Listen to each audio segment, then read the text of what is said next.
In today's video, I'm going to teach you how to get a Slack webhook URL. This is a crucial step if you're looking to integrate external applications with your Slack workspace for automated messaging.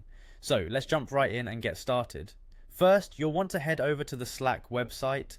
In your browser, type in slack.com. Once you're on their homepage, you'll see various options related to their services in work management and productivity tools. No need to get lost here, we're focused on a specific task today.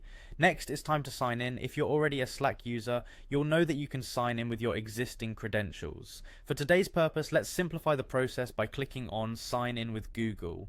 This option will allow you to use your Google account for easy access. It's quick and secure and will save you from remembering another password. Once you've signed in, you'll be taken to your Slack dashboard. This is your hub for communication where you see all your channels and direct messages.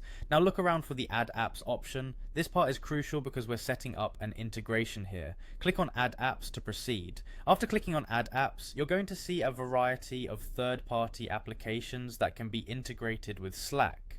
The one we are interested in today is the incoming webhooks. Locate and click on Incoming Webhooks from the list. This service allows external applications to send messages to Slack channels, which is exactly what the webhook will enable. Then once you're on the Incoming Webhooks page, you'll need to click on Install.